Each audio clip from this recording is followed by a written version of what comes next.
October 22 is here, Spookathon is done, it's time to do the wrap-up. For the past week, 5 challenges were to be completed to the best.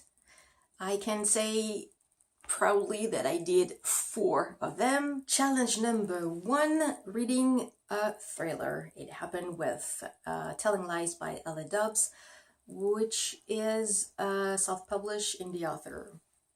Perfect. I gave it... oh, let me handle it. I completely forgot. I gave it 4 stars. I really did enjoy it. So I already did the kind of the, not the wrap-up, I already said what the story was about. So it's a young girl has been found dead, and the small police department in a small town, they need to find out who it is. To say the very short, the very least, and very quickly, but there are more stuff surrounding it and in the background. The main characters are hiding stuff from the past. So this is something that we'll obviously gonna keep running into the second and the third one, since this is a series. But I really did enjoy it. It's not thrilling, like chilly thrilling, but it was a nice one. Challenge number 2, read a book with something purple on the cover, and I picked up Alice in Murderland by Samantha Silver, another independent author, self-published author, and I give it 3 stars. A young woman discovers that she is a witch. The whole birth family are wizard as well. She's going living with the family of the relative one, and her murder happened just when she put the first steps into the small village. And this is in Oregon. Yes, at least I've got one in the right place. And stuff happened around it. It's not a big book, it's 200 pages, so obviously things had to happen fast, but it was maybe way too fast. It was okay, but I wanted to have something about witchcraft, so in that way it was a bit disappointing, but it was fun, it was nice. Challenge number 3, pick up a book set not in our time period, so in the past or in the future. I've chosen The Dark Between by Sonia Gensler. It's set in London, Cambridge, 1901. We are following 3 different young people, young teens. The 3 of them will end up in the same place, college, I think, a student, anyway, so a school, Summerfield College, I think it's called. But it's pretty much 70 pages that you need to get in to understand how the 3 characters are entangled together. What is the connection? You have the 14 years old who worked for a fake medium, and she was faking representing a spirit, but she doesn't have any ability. She is like I said, the natural daughter of a dead scientist. And we have the 17 years old other girl, which has been a near-death experience. She kind of been struck by lightning a few years before. Obviously she's still alive, but she doesn't understand right away, but actually she can connect with spirits, so she can communicate with them.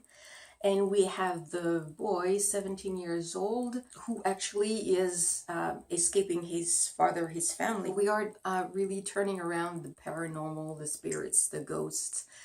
Things are happening. So when we reach that, I think it was 70 pages, it is really starting to boom, and it was difficult for me to put it down. It was so gripping because you want to know what's going to happen, and sometimes I had to put it down because I was, how can I say that, too much involved into the story. I was too much afraid and scared for some characters that they're gonna die, or it's something bad is going to happen. You have a conclusion, but it's open to go for some more of the characters. And for that one, The Dark Between, I put 4.5 stars.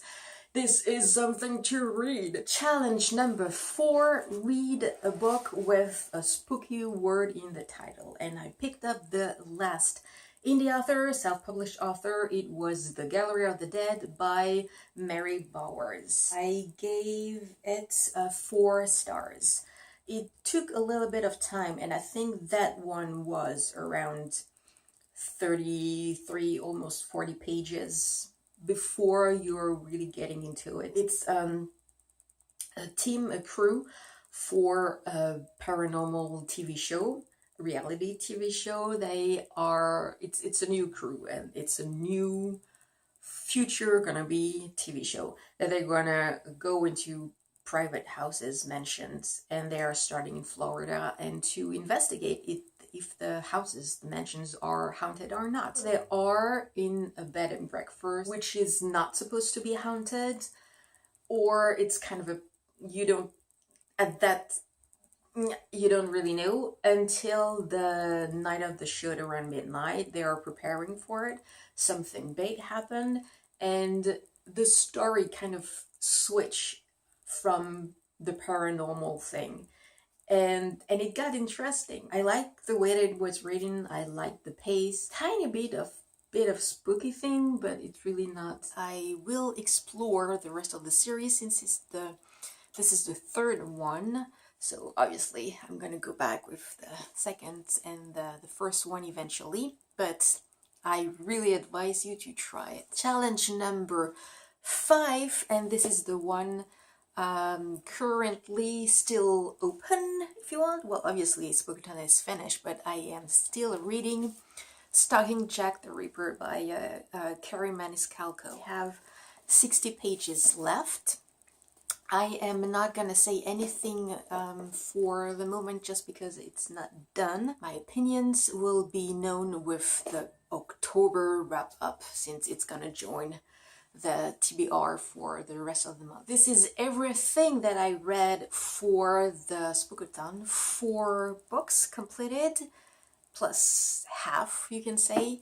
And I really am satisfied and happy about myself. Well, obviously, yes, I grabbed 3 short books, and I don't care about that. I hope that those few books are something that you're gonna try to read. I strongly advise you to try at least The Dark Between, which I really did love it. Subscribe to click the bell button so you're not gonna miss any more videos I'm gonna post. You can give me some thumbs ups. It's gonna be very nice to me.